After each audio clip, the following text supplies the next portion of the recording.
from PRX.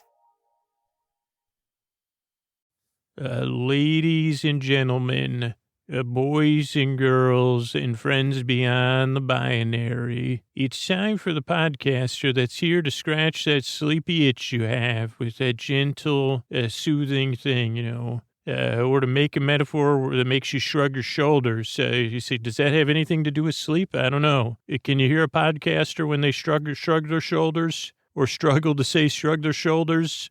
You know why I say it with a smile? Because it's time for Sleep With Me, the podcast that puts you to sleep. Hey, everybody, Scoots. It's time to talk about tonight's sponsor, Helix, and this is going to be an interactive experience or indirect interactive. So you're going to go to helixsleep.com/sleep. That's where I'm going now because I'm trying to pick out a new mattress. I moved. I couldn't bring my Helix with me. I miss it so much. So I'm going to take the sleep quiz. And I'm looking for a queen size. And, first thing you do is pick your sleep position. I sleep mostly on my stomach, a little bit on my side. I do it, I guess, but I'm tossing and turning most nights. So I'm going to pick toss and turn. My preference has changed over the last, traveling. I think I do prefer a firm feel. So I'm going to pick firm feel. Do I ever wake up with back pain? Sometimes I do. So I'm going to pick sometimes. And how often do you sleep hot? Every night is when I sleep hot. I got to stay cool. And so the mattress I got matched with is the Helix Twilight. It's a firm feel, 2-edge support, breathable cover for side sleepers. And I do think I want it with the Glaciotech's cool cover and Cool Force layer. So I'm going to pick out some more details here in a little bit before I get it. But that's how easy it is to find the mattress that suits you and your needs, right? I want the mattress that fits my needs. Doesn't mean it's going to be the best mattress for you. That's what's amazing about Helix and their quiz. You just take the quiz. You see if it fits your needs. You take it with your partner. You pick the mattress you get matched with. And then it comes straight to your door, shipped free of charge, and you just set it up, and you're good to go. I mean, I cannot wait to get back into a Helix mattress. So let me know, take the quiz, let me know what mattress you get matched with, and then Helix always has great deals for our listeners, so check it out. Go to helixsleep.com/sleep to see the latest offers for Sleep With Me listeners. That's helixsleep.com/sleep for current offers. Make sure you enter our show name after checkout so they know we sent you. helixsleep.com/sleep. Thanks, everybody. Sleep With Me podcast is brought to you by Progressive Insurance. Do you ever think about switching insurance companies to see if you could save some cash? Progressive makes it easy to see if you could save when you bundle your home and auto policies. Try it at Progressive.com. Progressive Casualty Insurance Company and Affiliates. Potential savings will vary. Not available in all states. Hey, everybody, Scoots here. Now, if you listen to Sleep With Me 3 or more nights a week, I'm trying to get through to you right now. We're connected. It's like we're coworkers almost 3, 4, 5 nights a week. I'm a part of your life. I don't take that lightly. The show's continued to come out over the past 2 years despite major disruptions in my life. I take this show very seriously. And the only reason it's come out over the past 2 years with all the changes that have things in my life is because of all the other people who work on the show other than me. And listener support is what funds those positions. So if that's important to you, right, this show being around through the ups and downs of my life and your life, we need your support. And you could support the show in 2 ways. Ideally, you're the person hearing me and listening to me right now that's going to go to sleepwithmepodcast.com/plus and support the show. Or if you can't support the show, you're like, financially, I can't afford that. If you're like, no, I choose not to support the podcast, and you got a good reason, that's fine. But if you're one of those two groups, please, with me right now, root that there is someone out there listening that listens 3, 4, 5, 6, 7 nights a week that is willing, that's just hearing us for the first time right now, and that's like, I'm going to support the show. Yeah, I am going to support the show. Someone like Michelle, who said, your show's like cognitive behavioral therapy for insomnia and a pharmaceutical sleep aid all in one. And those things are expensive. You deserve to be rewarded for the service you do. It's something we really work hard at to show up week after week after week, myself and the team of people. And I wouldn't have been able to make the show And I hope you're rooting with me right now that there's someone out there that's hearing me for the first time or saying, oh, I just made the connection. I'm going to support the show right now at sleepwithmepodcast.com/plus. I hope it's you that's either going to take that action to support the show or just take that second right now and root for that person and cheer for them in a cheery, silent way that they're going to support the show, that they're out there. Thanks. Oh, Mystery Bart, a lot of people help out on this show. Who are they? Chris Posty Poster Son sounds like an earful. Wrote the theme song. Edits episodes too. Carl W. the Legend. Also edits episodes. Ashley, Kenny, Scotty, Jennifer. Runner.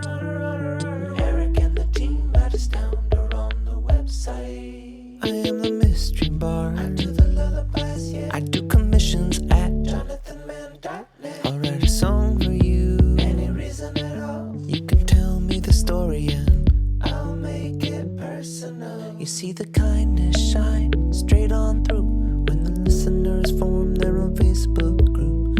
Keith, Stacy, Sarah, Julie, and Jennifer.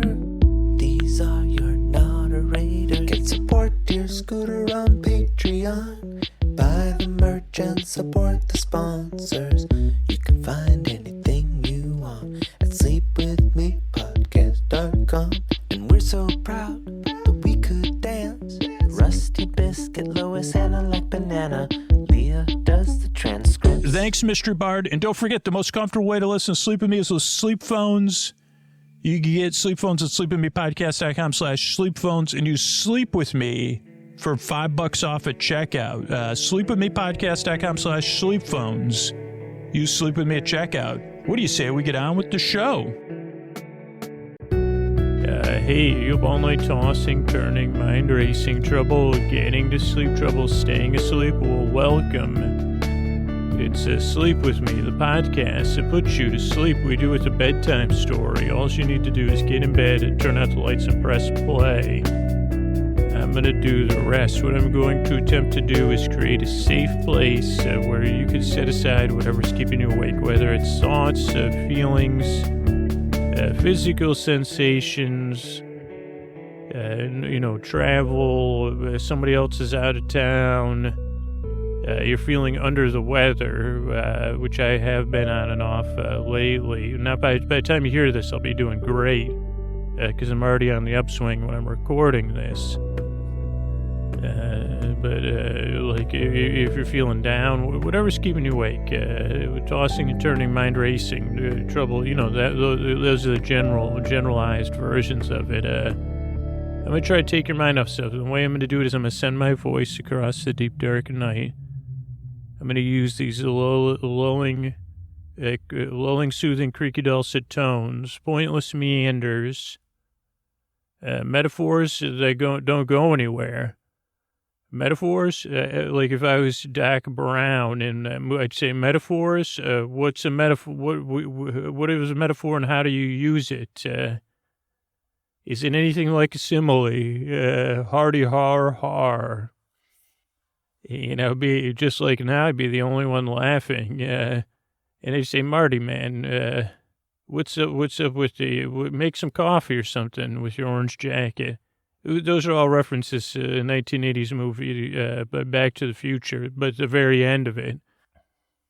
But sometimes your mind wants to go back in time and keep you awake about stuff. That might be another reason that you're keeping up. But this podcast is meant to take your mind off stuff, keep you company. If you're new, thanks for stopping by. Structurally, the show's maybe it's been changing a little bit, but basically the structure show starts off with business and sponsors. That's how we keep the show and all the archives free.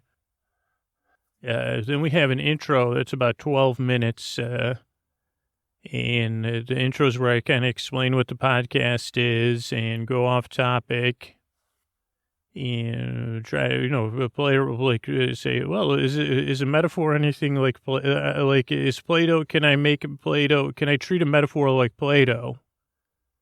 Yeah, because I'm thinking about a metaphor about under the weather. And so I come back to that. So that's the intro. It's about 12 minutes. Some listeners skip it. Some listeners get ready for bed. Some listeners fall asleep during the intro. The intro is content. It's just content to keep you content, if you don't mind me trademarking that phrase, if I remember. If you sleep with me intro, good for bombing your feet, gathering your pets, falling asleep, brushing your teeth, bombing your elbows or your knees. I guess you could bomb your head, shoulders, knees, and toes. That'll be a good bedtime routine. And the only problem with bombing your head, I mean BALM, by the way. But the problem with bombing your head is that, like, you know, I'm just picturing, like, you going, boom, boom, you know, for making sound effects, is you can grease your pillow. And I guess it depends on, you know, how much you spend on it. Like a pillowcase is, I guess if you want to bomb your head, it's your business. It's something your grandmother might say in a different tone. Anyway, how to get off topic? I was going to talk about being under the weather. So that's the intro. Oh, structurally, the show. I got off topic. You're talking about structure. Then there's going to be a bedtime story. Tonight it's our episodic modular series. Very comforting and soothing. That takes place on a theme park ride or within a theme park attraction. And then we'll have some thank yous at the end. So that's the structure of the show. And what to expect. Well, here's the things you can expect. You don't need to listen. Expect me to, you know, we get mixed up and stuff. You're under no pressure to listen and no pressure to fall asleep. The podcast is here to keep you company and to take your mind off of whatever's keeping you awake. So for some listeners, a large portion, you know, will walk side by side with me chattering on, prattling on, meandering on, and you'll drift off into dreamland. But some other listeners, you know, maybe you're waking up in the middle of the night or maybe you just can't sleep. I'll be here. I'll be here till the end for about an hour. And if you need to, you could create a playlist and queue up back-to-back episodes. So that is what to expect structurally for the show. And I was going to try to make a metaphor about being under the weather. Here's my question, though. Aren't you all, like, here's the thing. Aren't you all, what like, every once in a while I try to figure out what a phrase means. Like getting your goose or whatever, which I was wrong about. It turns out it's getting your goat. But when people say you're under the weather, aren't you always technically under the weather unless you're in space? I mean, I don't mean to pull out a technicality here on the phraseologists of the world, but I mean, you could say you're under some weather, but then you'd always, like, I guess if, when did they get contrarian with, they say, hey, man, why are you trolling colloquial phrases? And I say, well, that's my new book. You know, title pending, the colloquial phrase troller. Actually, maybe that'd be a good graphic novel. Somebody put that down, Gingerbread Press 2028, the colloquial phrase troller or something, I forget. Also, to my imaginary system, look up what colloquial means, please, and edit well, too late to edit any of this out. Here's the thing, you're always under the weather. You just might not be. I mean, I guess maybe what the phrase they meant, when the weather stinks, you don't want to be under that weather. But I mean, if the sun says that's weather, right? We can agree that the weather person would report clear skies as weather. They wouldn't say, okay, we're only reporting bad stuff here. I mean, they say that's the stuff we use the Doppler for in the big teasers before, you know, come back, Wayne Mahar here. NWS certified. I got some weather on hand. Great weather. Unless it's a long weekend. Then, of course, it's a good time to give. I mean, here's the thing. Don't do this. But if you're in bed and you're not feeling good and your grandmother comes to visit, you say, oh, are you under the weather? You say, friggin' of course I'm under the weather. Unless I'm in orbit. There's another phrase trolling. Sorry, Grandma. I didn't mean to phrase troll you, but it just really sticks out to me now. You say, well, yes, I'm always under the weather. I don't know. I never realized. How about, like, I don't know if we can get Oxford and the rest of them Webster's. I'd love to sneak into that meeting and create some chaos and be like, okay, table topic or whatever, point of order. Here on the agenda, getting rid of the phrase under the weather due to it technically being always true. Argument for getting rid of it, also presenting as Pythagoras and a few other, logic pros on my side. I don't know who's presenting against keeping it. The soup industry. Oh, it turns out they're $1 billion industry. So it looks like, sorry, Pythagoras. Do you know anything about, do you know Icarus? I always think, I don't know why I would think Icarus could have used you, Pythagoras. Do you know Marty McFly? Okay, sorry, let me get back to the listeners. I'm actually in the middle of a podcast intro. You'll have to excuse me. Oh, everyone, thanks for inviting me. Is this a symposium? I'd love to actually be invited as a guest next year. We could talk about being anybody feeling under the weather after that? Soup company. Oh, Oxford Dictionary, now sponsored by Campbell's Soup. That's good news. See, I'm solving problems here. Just an idea. I don't mean to blow whatever smoke. I don't need to bring up another phrase that I don't know what it means, but you shouldn't. I don't know if soups and dictionaries mix. I mean, a great idea on paper, but you get soup on paper, especially dictionary paper. Okay, the dictionary barons are not happy with me. Anyway, so if you're new here, podcast's a little bit goofy and silly. It goes off topic, but it's here, whether it's stormy weather.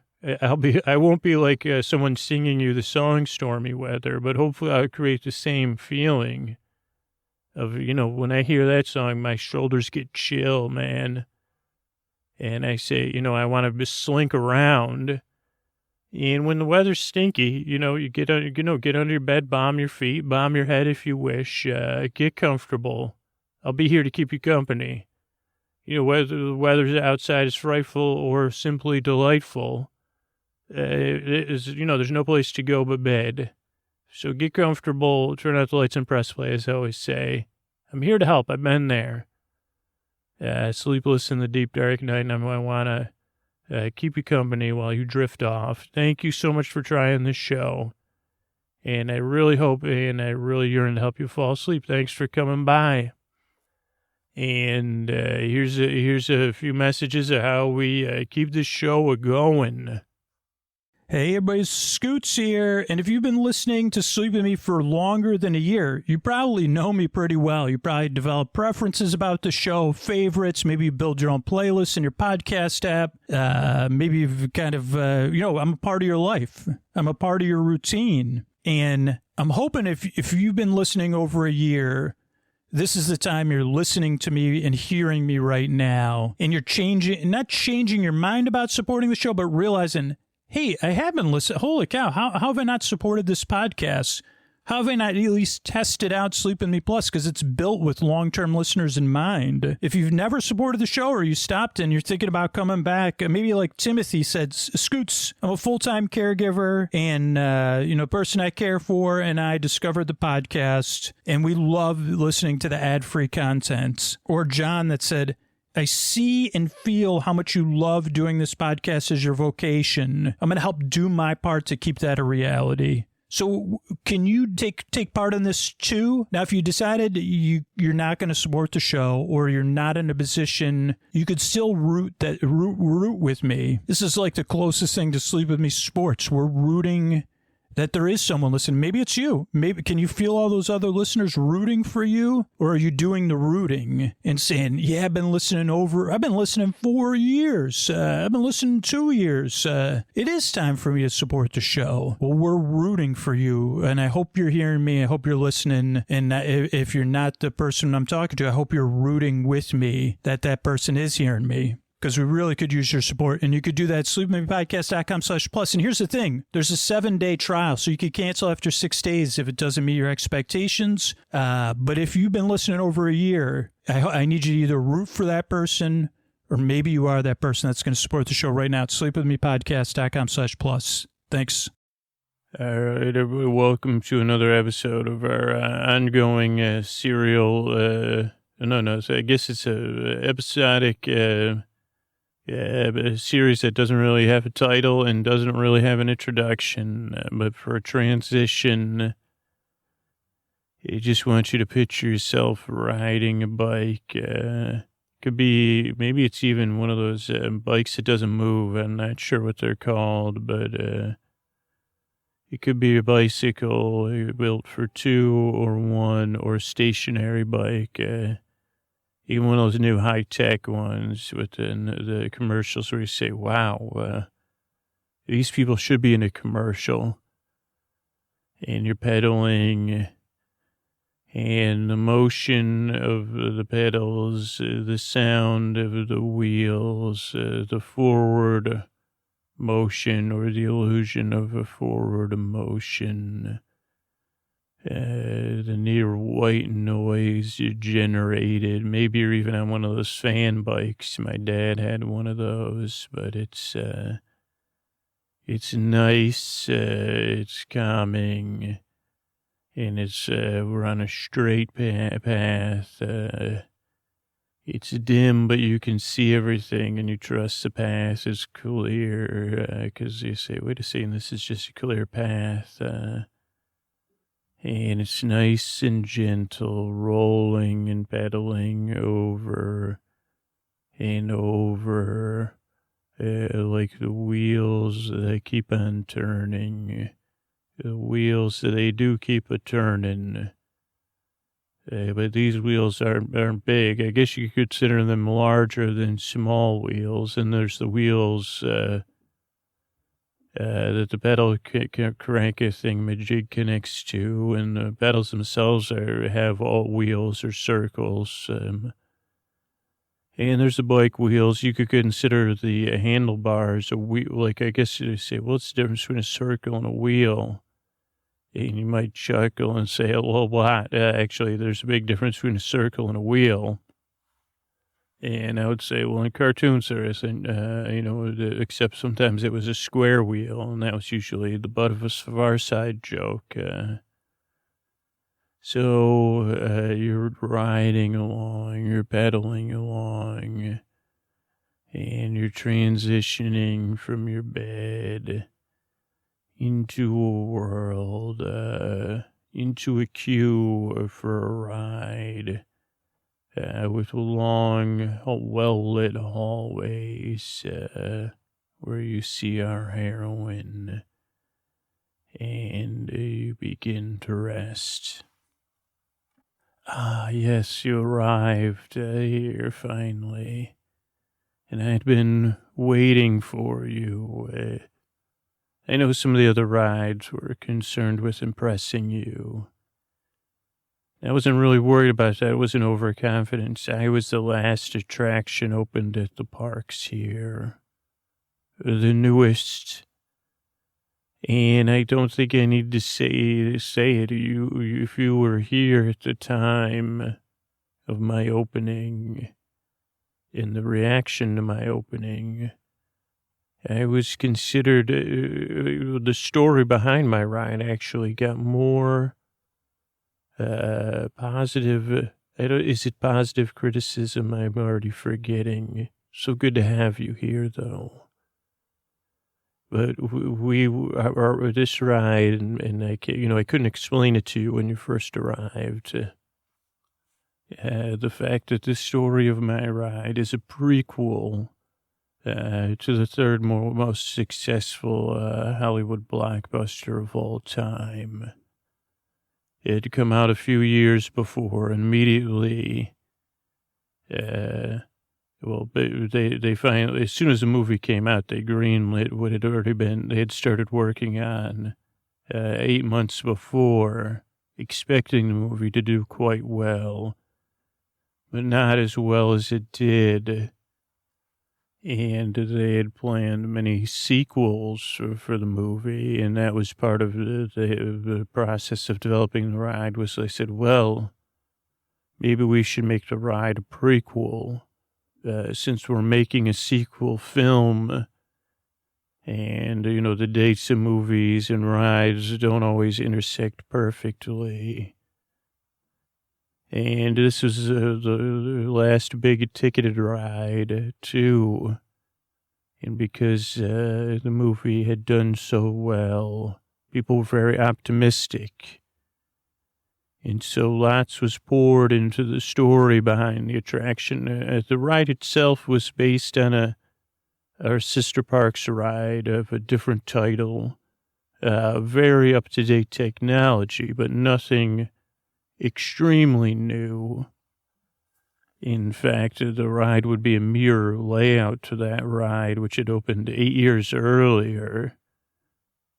But that's why the engineers put so much work into the storytelling aspect, and the characters of that blockbuster film were so beloved. And the tactic, that the engineers and the story engineers put into this prequel attraction was not what people expected. But it was just interesting, I guess. I guess I am full of myself, but, what would an attraction be if she wasn't full of herself? I mean, I guess it could be like some of the other attractions you've encountered. But I thought about it long, expecting your arrival, because now you've seen films before, but mostly park film, and you've never seen the movie that my ride is a prequel to. Panda Force was the movie, of course. If any historians were checking on movies, I don't know that there will be it may be permanently the third most successful Hollywood blockbuster of all time. So I guess it's good they didn't make a sequel. They didn't have a chance to make a sequel or many other blockbuster films, and seeing the prequel, I don't know what it'll do. I think that there was so much that Panda Force did not tell, but people felt so attached to the characters, the heroes and heroines of the movie, that they really loved my attraction. We're talking unprecedented waits, 3-hour waits to see this attraction. Where they eventually did quickly do away with the queue because it was too long, and tested out different reservation systems in ways to keep it fair so that people could just report back to the ride. They tested that in other attractions, but they never needed it as much. But I'm talking too much. You arrived and you explored the queues as you do. And our queue had kind of prepared for both, not 3-hour waits, but it was a long queue, mirroring the queue at our sister park to carry, because the ride at our sister park had to be built far. It's a pad, what the engineers call the place where they build the attraction. Had to be beyond the berm, as they said. And so you had to follow a very circuitous route in the sister ride. It set up the adventure aspect of the ride. But in this, it set up the story, the world, and the characters, the future members of Panda Force, in a way. As you walked, you went by their schoolroom, and not all of them were at the same school. So different school things, seeing the students behaving. And you quickly learned that the members of Panda Force were far than perfect students, and interpersonally, they all had issues you wouldn't think. You'd say, well, if I was choosing who was going to be Pink Panda, I don't know if I would choose that behavior. So again, I wondered what your experience was. But you were really taken as again, our ride, like a few other newer ones, was pretty hermetically sealed. And so most of the attraction was fairly intact. But the Q was able to do exposition about the characters, not really their backstory, just to who they were as tween teens, I guess. In the queue, they were tweens. At the end of the queue, they were teens. But you saw how Pink Panda did not have an abundant attitude and was very worried about shortages and things. And then you'd have the teachers talking about life on the archipelago as that's where Panda Force, the film, took place as well.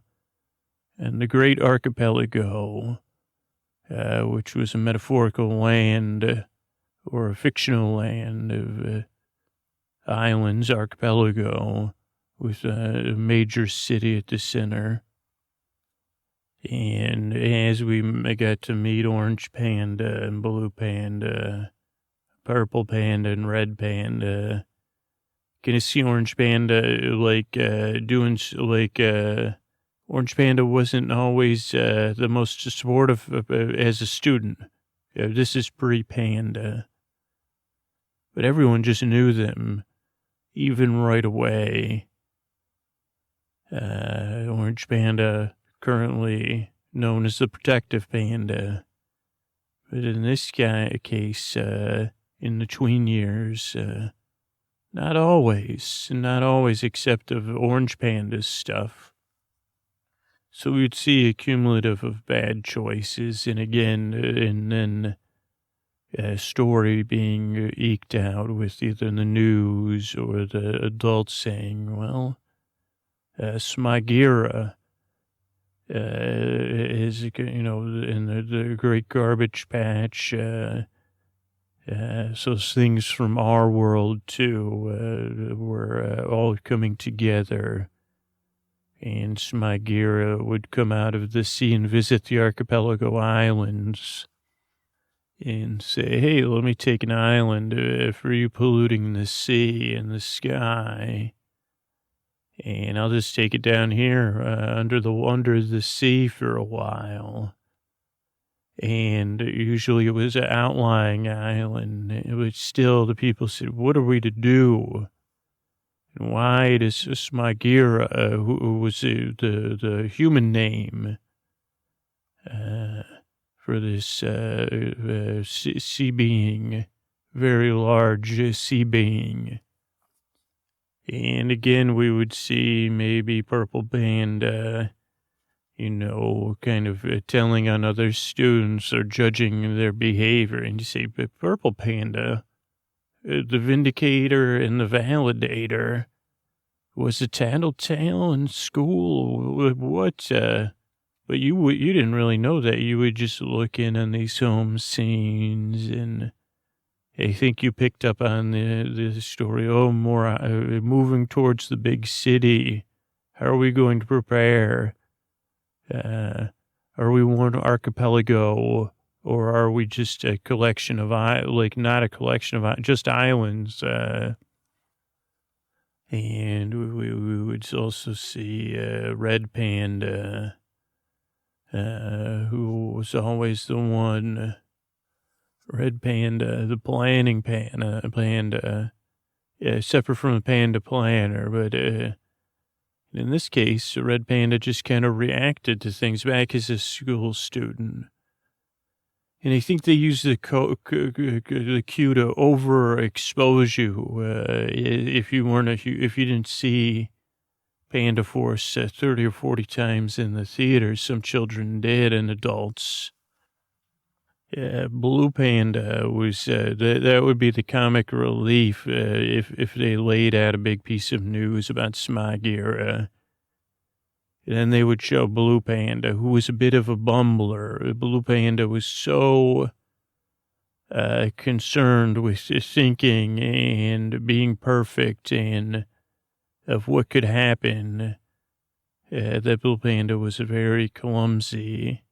You see, Blue Panda, the most balanced of the Panda Force, the one you associate with like a Zen-like attitude. He's a bumbler. But then people said, oh, it makes perfect sense, especially because, all the actors from the film and actresses, they voiced the characters and stood as models for the tronics and the projections. And then as the queue ran to an end, it became the call, the president and the elected officials of the archipelago. I think I may have mispronounced my own. I'm getting old as an attraction, even though I'm the newest here at the park. It's a call for all the youth. The call that we would find a way, that if we banded together as islands, we could defend. And that they had a training center, a training base, and every youth, every able-bodied adult had already been called, but that they had a secret plan, and they called the youth out to a special island from all the islands. There was a great mountain at its center. And within that mountain, purportedly, was a training center with a great former leader, Octavia. And she was to train, I guess we would say the Panda Force, but in the queue and in the story, the next batch of heroes and heroines. And then the last bit about the queue was both the technicalities for guests riding the ride, but also casting the guest in the role of a reporter embedded to go along. And the ride took place in Jeeps. Now, those were not functioning on my attraction. And luckily, you had found a bicycle somewhere.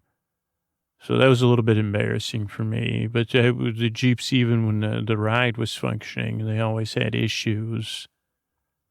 But the guest would be a team of reporters covering this historical day as the children made their way to the training island and into the base. And very little details were given to the children. Other than the fact that maybe this was a test, and that not all of the children, only the greatest of the heroes and heroines could make it to the training center.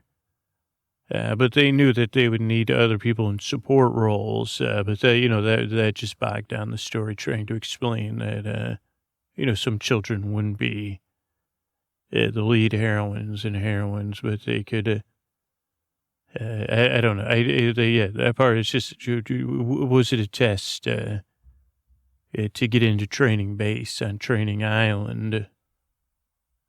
And that's where the ride began, with the reporters setting out, and the Jeep would go across children running, and we would see children getting tired, and then we started to go in what were hallways, which you could see on your bike, even though they were designed with lighting and essentially great big hallways, just as part of the ride. And children running, and then we could pick out the children from the queue or from the movie Panda Force and see them. And none of our children were very heroic, and none of them were in very good shape, and none of them were good at finding their way to the mountain.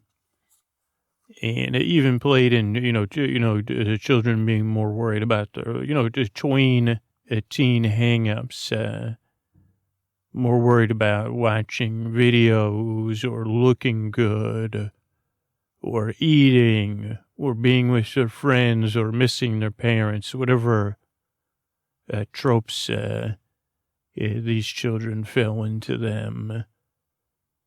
And eventually, a few of the children found a fire, and evening had fallen. And luckily, you were on a bike, so you could really soak all this in. And it gathered around the fire were some children, but then, as we said, Orange Panda was not exactly the nicest teen. And the only children left around the fire were the 5 that we know so well now.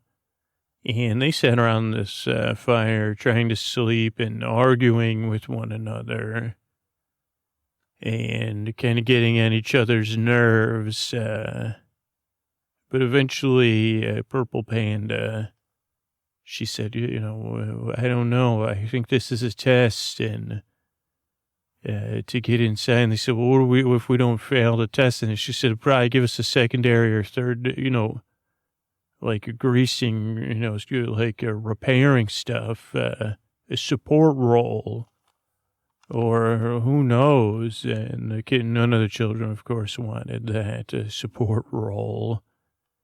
And she said, we got it. This is a test. I'm positive of it, and we're lost. We're failing the test. We have to find a way in, and we'll have to use our wits. And despite the fact that we don't like one another, and she picked apart everybody's downsides, she said, we have to come up with a plan. And they came up with a plan again that was not heroic. Some of the children remembered some of the more adept students from the ride over. And they had very overly heroic qualities, and said, well, maybe that person would come try to rescue. And so they eventually, and this part was, you wouldn't, if you weren't riding a bike, you could have missed all this. And people didn't have the chance to ride this ride constantly to pick up on all these details, just passing these little scenes. And some of it was just paintings and things. Yeah, but you were really drawn in by their behavior, their imperfect, very human behavior. And eventually they got a couple other much more adept students to lead them towards the base in exchange for LOV, thinking that, I'm so, lovey-dovey, or of working as a team. And them sending the heroic quote unquote that had helped the 5 of them off in the wrong direction once again. And our team of 5 found their way into the base. And they thought they were so good, and they found their way into this entrance chamber, which was very set up with old panda statues, and this is some sort of panda-based belief system. And a voice came out of a stone panda, about choice and choosing. And this was a part where you thought you had a choice where the ride was going to go. Do you want to take the path of, and it showed the pink, it didn't hint about the Panda Force yet, but it used different colors of the pandas as different possible paths for training. The path of the balance, blue, but then at the last second, the path turned to the far right, and the voice said, but you have already chosen. And then the ride would move forward to the right, away from the different paths. And they ended up in a room. And standing in the center of the room, at the top front side of the room, was Octavia, the trainer. And she said, you chose, this was a test, and the 5 of you failed. And then the 5 heroes and heroines argued with the trainer, Octavia. And she laughed, and she said, we've got reports of Smagira coming. One last chance for you to be heroic would be to run off down here and create a distraction for Smagira so we can seal the base. And, the real good students are already in the training base up top. Otherwise you'll just all go back home and, you won't even get a support role and they said there was no, back and forth, and Octavia said, and then Smagira of all people broke over the speakers and said, Octavia, this is Smagira. This is the first time Smagira had spoken the English language, and everyone said silence. And Smagira said, no, Octavia, you've fallen into my trap, because I'm going to take the top of the mountain away and into the sea with me. And Octavia said, well, that's where all the students, all the training. And Smagira said, exactly, all your prize students. I guess you'll be down there with those 5 students you're busy shaming or whatever. Good luck. And then there's a rumbling in the ride, and Octavia frowned greatly. And then some, video feed of this supposedly security video of Smagira taking the top of the mountain. And then it would change scenes and be with Octavia, who said, Octavia was very down at this point and said, well, we seem to be stuck down here. We're in the lowest part of the base. And it looks like there was some spillage from the top of the mountain being taken, but there's plenty of food down here. This was, where some of the support staff was going to live, and below us was R&D. Though none of you, we didn't have any of you thinking you would be in R&D. But the rest of the base is gone, just us 6. And Octavia said, I failed. I guess I should have, not only did I let you down, I've let down all the other students and the archipelago. If there's nothing, we'll be, the whole 9 yards. And with that, Octavia went into a deep sleep.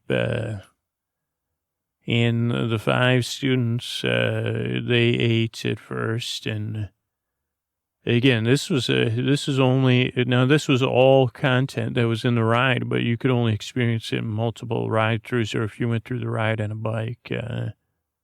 All these long discussions, the engineers were like, well, if the ride breaks down, then each 4-minute scene is actually 18 2-minute scenes that could be consumed at any point, because the pictures and the images tell the story just as much as the words. But in this case, I'm just recounting when you first experience. I guess I'm just wanting you to remember the beginnings of the Panda Force. And so the 5 students, they went back to their old ways of arguing and saying, well, we'll find a way out of here, out of this base, is what we'll do. And they said, well, what about this Octavia? And they said, well, just leave her here or whatever. She's just sleeping and down because she failed us. And you'd see Octavia could hear that and squirm. And then they say, well, what is there to go back to? Smagira, there's They say, what is it? What was with the adults planning on us 18-year-olds saving the world anyway? It doesn't seem like the greatest of plans. How will we even stop Smagira anyway? Yeah, this person here is supposed to train us. But then Pink Panda, she said, she said, I guess I feel like I failed too. I didn't realize, and looked back, and the students, the 5 of them started to share what we'd seen in the queue, the times they weren't perfect, and say, well, and they realized they had all that in common, that none of them were perfect or very good to begin with. If you were going to be judged on, on your public behavior or whatever, that they said, well, we're just kids making kid choices. And they said, well, should we take Octavia with us? As they started to grow and this bond between them grew, bond of imperfection. They said, maybe we should try to save her. Maybe we can't get out of here. Maybe you're right. Even if we get out, Smagira's out there. And they said, well, how would we save Octavia? And they said, well, what if we let her train us and, think that, and they said, that's a good idea. And they said, well, how are we, she just keeps sleeping. And they said, well, let's just start training ourselves. And then she'll naturally start to correct us when we don't do it wrong.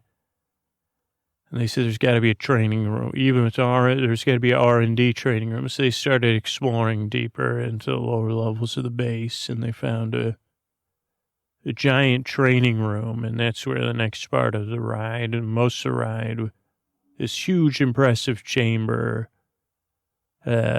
strategically shadowed so that you could go through different layers, and everything would be revealed one part at a time. And it started with the students training, and then Octavia. This was a montage as you circled the outside of the room. And then, Octavia basically saying, that's not how you do a duck and roll. That's not Tai Chi. And this is, what flowing motion is. And eventually Octavia being reborn in some sense and training these 5, first in basic martial arts. And I guess that's where you spend a lot of your time, because all of this was real motion tronics and based on real training techniques. You spend hours and weeks down there training with the Panda Force. And again, this was the physical fitness you would take with you to other attractions as well. And even though you were younger than the Panda Force, I felt like you were in love with 1 or 2 of the pandas. And I said, I said, that is just amazing. That what she sees, and these heroines and heroes, it's awakened something within her on more than one level. But you trained with them and watched them train, watched Octavia's face, and then again watched some of the news feeds to tell the story of Smagira, and to set a ticking clock for the end of the ride, of course. And the ticking clock, Smagira sent to say, well, I'm going to take the rest of the archipelago into the sea, all for one. Meant that Octavia needed to reveal something. And that was at deeper in the base, in R&D, where the Panda Defense Force, the Panda Force, which were a giant panda, not just suits, ships, panda ships, each one with a different skill set that each of you had been training for. And, of course, being able to be combined into one giant panda, Pandira, the great panda, Bandera. It was what you would say as you assembled into panda body, panda arm, panda leg 2. And then you started to train as Panda Force, with the panda suits, but still Octavia said we won't be ready, like out there, we still don't have enough training, we've just been training in here. And they gave Purple Panda an idea, and Purple Panda said, well, Octavia, Smagira knows we're in here. What if we go back, revert to our old ways, our old crafty ways, and get Smagira to come here? And Purple Panda said, what do you think? And Octavia said, well, what would be... And Octavia said, I guess, and that was even a deeper prequel, was, of course, Smagira was a original pupil of Octavia years before, training in some other situation. But that would be a pre-prequel. And so that is where the big finale, of course, of the attraction took place. Still, most of it in the big room of them leaking out stuff. So Smagira would pick up on the fact that they were getting ready to assemble Panda Force. And then Panda Force, actually, because they had, of course, luckily they built more than one panda suit, but some of them were only half-built. So taking the half-built suits and putting them in the training room to draw in Smagira along with Octavia, and trying to say, hey, we're going to fix this. We're going to stop Smagira. Don't worry, everybody. And then Smagira arriving at the base, and of course, giving a long, drawn-out speech to Octavia, and what Smagira thought were some of the Panda Force suits, and the students acting like they were going to rush to the suits, and of course, Smagira then, and I guess at the time you didn't know that, like, the first time you ride the ride, you say, oh no, that's Pink Panda's suit's been, or ship has been, Panda Bot, whatever you want to call it, has been destroyed. But that was only the shell of the R&D triple backup, so partially assembled.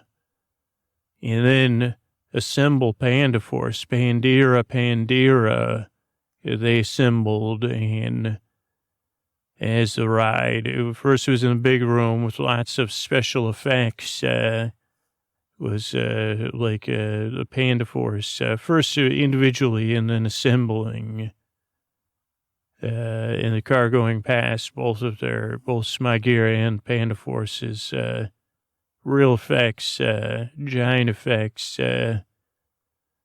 interlocked in a dance of eternal, tale as old as time, and then revealing that Smagira had lost. They said, "Well, we'll figure out a way to clean up the garbage patch. What do you think about that? Now that we have Panda Force, it's not just about you, Smagira. It's about cleaning some of this up." And that would remove a large portion of your mass. And so Smagira having to retreat back to the sea and victory. But of course, the victory came like where Octavia couldn't enjoy the victory except from far away from a farm, bigger, before robotic Panda Forces could be. And the Panda Force going to the cities of the archipelago and being a force of inspiration and good, but also saying, hey, we got to work together, all of us humans. And also a force of projection that, what would set up, it was almost like they skipped over the first movie because they had the prequel after the movie, but then that was the first Panda Force movie was, Downfall. And it was, so when it opened, Panda Force was already at a high, which actually made for a better film, of course. But that's talking about the movie, which you may never be able to see. But you, I think, loved more than one member of the Panda Force because you knew them to be people, and you hadn't experienced these imperfections of people, of making choices that aren't always excellent. You get to ride your bike through the ride. And then, of course, the end of the ride was, Panda Force chasing out Smagira. And at first they thought they permanently had busted Smagira, but nothing would hold. No, that's what Smagira says. They say, "We've caught you, Smagira." And Smagira says, "Nothing will hold Smagira." And Smagira gets away. And says, "I'll return, Panda Force, one day." In that fateful day, of course, I think, I don't know if it was the act, like, I don't know, it's the two, but almost the middle of Panda Force downfall. But yeah, you spend a lot of time in here and with me. And it was nice to have you here. It was nice to see that look, that smile on your face, and to see you attracted to more than one type of panda. To me, says, I don't know that there's, I could feel the butterflies surrounding your heart, the excitement. You didn't really have a lot of love for red panda or orange panda, but it was good, I think, for you to have a crush on a few members of Panda Force, and for you to know that they're not just like you, but in some sense they were, and for you to train.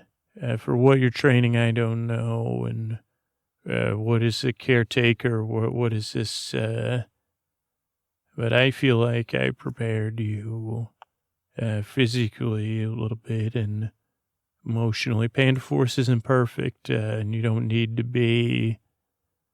I'm glad you came here, and I'm glad you spent time with me, and you saw that the Panda Force could respect one another, that they could bond over the fact that they said, "Yeah, no. I wrote some bad words on someone's paper." And then someone else said, "Well, I tattled on you for that because I knew you'd get in trouble." And I said, "Yeah, what the heck were we thinking?" Meanwhile, so we got Smagira in the garbage patch out there. We're worried about kids stuff. And then someone said, "Well, we are just kids." And then how much respect Octavia commanded from all of them and from you, even though she's just a tronic, that you could respect her as an imaginary mentor and dream of being a member of Panda Force. You even getting in the suits and trying to squeeze. I said, "Is she trying to squeeze in there with Purple Panda?" And they couldn't just pull the tronics out of the ride. But it was good, and it was good to see you on the bike. I was embarrassed that the Jeeps weren't working, but I think because you were able to stop and put your kickstand down and spend some time within me, it was nice. It was nice to have you. Thank you. Hey everybody, this is Scoots, and this is a Tuck You In message. I don't know if you've been listening to episode after episode, or you just woke up, you're drifting in and out, but this is also a reminder the show is always here for you, as it has been since 2013. But I need to talk, just you and me. We got to talk for a minute if you're listening to me and hearing me right now. And you might have heard me talking about this before, but I do want to spell this out, that Sleep With Me, all of the funding to make Sleep With Me, everything that pays all of our bills and the costs of producing the show, 99% of that comes from listeners. We don't get any funding from outside sources or other entertainment companies or companies, companies like music streaming companies or video streaming companies. We don't have any investors, and there's no other like secret pipeline of support for Sleep With Me or almost every other podcast either. We get some money from sponsors that are direct response, meaning they base their sponsorship on the listeners that support them. A tiny bit from automated ads. But the majority of what keeps the show going comes from the people who get the most out of the podcast. Super listeners, ideally. And I don't know if you're a super listener. I don't know if you already made the decision you're not in a position to support the show. That's okay. Or you made the decision you're not going to support the show. That's okay, too. You could still take a part in this coming right up here.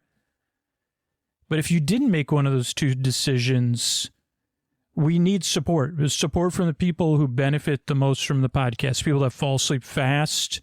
People that listen all night long. If we don't get more all-night listeners and people who fall asleep fast, the podcast won't be around. But we also need support from people that listen 3-4 nights a week. People who have listened for a year or longer. And I'm just wondering if you're in one of those groups. The podcast has changed your life for the better. And it continues to change your life for better. And I'm trying to lay out the stakes without using kind of fear or stress because while that is effective, right? The last round this month, I tried to use a more positive message and we actually lost subscribers. But it's so tiring for me. It's almost like I'd rather lose the podcast than kind of keep having to do this sales pitch and say, well, if the podcast is going to go away, if that's the only way to get people to support the show, I don't know, it's really, really not fun for me. So instead of, the stakes are there. If you haven't decided and the podcast has changed your life for the better, the stakes are, we need some of you, maybe it's you to support the show, or it won't be around. But instead of focusing on that, I want to talk about rooting, about sending positive energy, rooting in the deep dark night. I've been talking about this in the intro for years. And that's what I believe in. I believe in rooting for other people to get a good night's sleep. And maybe you're here, maybe you stuck around because someone out there, somebody who was struggling in the deep dark night just like you, was rooting for you. And you could feel that welcome when you got here. Or maybe you're one of those people who roots for other people who are struggling in the deep dark night. And here's what a couple people who did sign up in the last round of messaging said. Tiffany Y said, just because you can get something for free doesn't mean you should. I know if I have trouble for sleeping, I just have to listen. I'll be out in no time. That is definitely worth a few dollars a month. And Michelle F. said, this show is like cognitive behavioral therapy for insomnia and a sleep aid all in one. I also consider it an art form, and I believe in compensating artists for their work. Timothy T. said, I'm a full-time caregiver, and the person I care for discovered your podcast, and we really like the ad-free content. It makes it easier to listen to. And then John R., who said, I'm a super listener, said, I had no idea how urgent it was. I'd been meaning to support the show, but I just never took the time. I realize now I've been unintentionally voting now. So I subscribed and with feeling. So what I'm asking is, are you the one person everybody else is rooting for? Like, just to overcome whatever it is, putting it off or saying it doesn't matter, it matters. Or somebody else is going to do it. Or are you the person we're rooting for to support the show? Now, it's okay if you're not. Maybe you're rooting for yourself to get a good night's sleep as soon as this episode, maybe you're an all-night listener. Maybe you woke up and you're looking forward to falling asleep soon. If you are a super listener, we did build Sleep With Me Plus with you in mind. Ad-free episodes, ad-free story-only episodes, tons of different cool stuff. So I don't know if you're rooting for yourself, think about supporting the show on Sleep With Me Plus just so you get a better listening experience. But maybe you're rooting for somebody else out there. Maybe it's somebody this month, which we're rooting for is people going back to school or who are impacted by the back to school season. It could be teachers, it could be parents, it could be students, it could be anybody dealing with increased traffic. Whatever it is, this beginning of this transitional season affects a lot of people. And we're rooting for all those people, whether they listen to the show or not. Or whether they're a super listener or a cat. They say, well, I just needed to get through the first couple weeks of school. We're rooting for all of them to get a good night's sleep. So you could root for those people. You could root for someone whose sleep struggles are just like yours, or you could receive the rooting, because I hope you can feel it right now.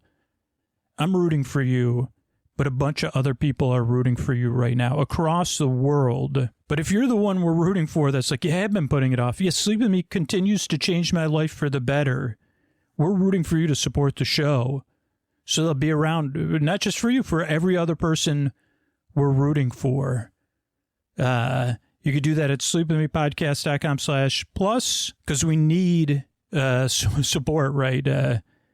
And you might be thinking someone else will do it. But what if, as has been said in the last couple months, time after time, what if that someone else is you, right? You're the someone else. Well, if you're that person, we're cheering you on here. Don't let that resistance, and I know what the resistance feels like.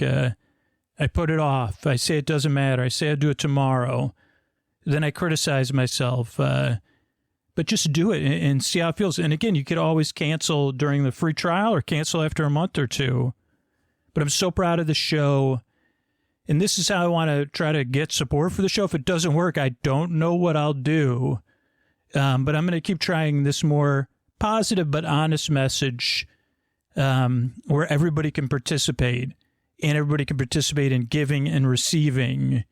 But it is like kind of like a needle in a haystack that we're looking for now, but we got to find it. So I don't know if you're the needle in the haystack or you're somebody snoozing in the haystack, or maybe you're a horse having a hay snack. I don't know.